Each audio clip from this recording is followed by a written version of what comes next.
ఇగో కేంద్రం ఇంటూ రావులా ఓ అన్నల్లారా అక్కల్లారా చెల్లెల్లారా తమ్ముళ్ళారా ఇంటున్నారా ఇది కేసీఆర్ అప్లపాలు చేసిండు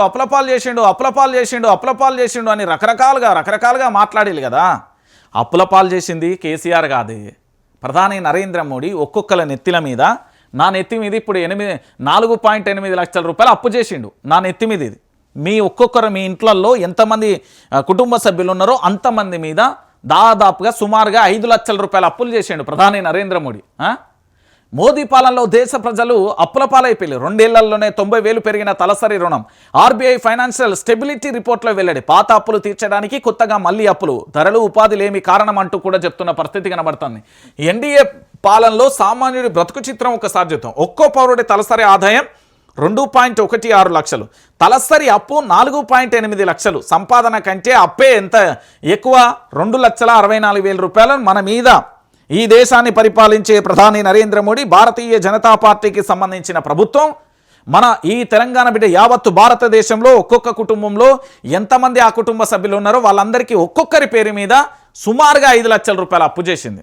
ఈ అప్పు ఎవరు కట్టాలి? మనమే కట్టాలి. మళ్ళీ ఈ అప్పు మనమే కట్టాలి. కేసీఆర్ అప్పుల పాలు చేసిండు. కేసీఆర్ సిగ్గు అనిపించలేదు. భారతీయ జనతా పార్టీ సుమారు 4,80,000 రూపాయలు అప్పు చేసింది.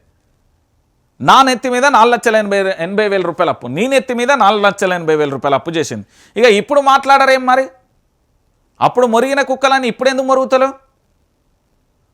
అప్పుడు మొత్తం ప్రెస్ మీట్లు పెట్టి ఆగమాగం చేసి అప్పుల పాలైపోయి సిగ్గు అనిపిస్తలే. 4,80,000 రూపాయలు అప్పు చేసిండు ప్రధాని నరేంద్ర మోడీ దేశంలో ఉన్న ప్రతి ఒక్క పౌరుడి మీద.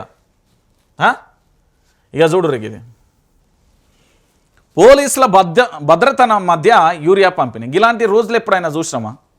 సాగు సీజన్ మొదలు కాకముందుకే గత ముఖ్యమంత్రి కేసీఆర్ ఎరువులు తెప్పించి అదునుకు అందించి రైతులకు అండగా నిలుస్తే కాంగ్రెస్ సర్కార్ మళ్ళీ అన్నదాతలకు రోడ్డుకిచ్చింది. వ్యవసాయ పనులు మొదలైన తరంలో యూరియా కోసం అన్నదాతల పొద్దంతా సొసైటీల వద్దే పడిగాపులు కావాల్సి వస్తున్నది. పోలీసుల పహారాల నడుమున బిక్కుబిక్కుమంటూ అరకొర ఎరువుల కోసం కిలో చెప్పులు, ఆధార్ కార్డులు పెట్టి నిరీక్షించాల్సి వస్తున్నది. నిజామాబాద్ జిల్లా ఆర్మూర్లో సహకార సంఘం వద్ద ఎరువుల కోసం పోలీసుల కాపలాల్లో ఇక పోలీసు అన్న ఏం లేదు, ఏం మాట్లాడినా ఇట్లా వీడియో తీస్తారు. ఇక పోలీస్ స్టేషన్ వెళ్తారు. ఏం రాబాయి ఎక్కువ మాట్లాడుతున్నవేంది?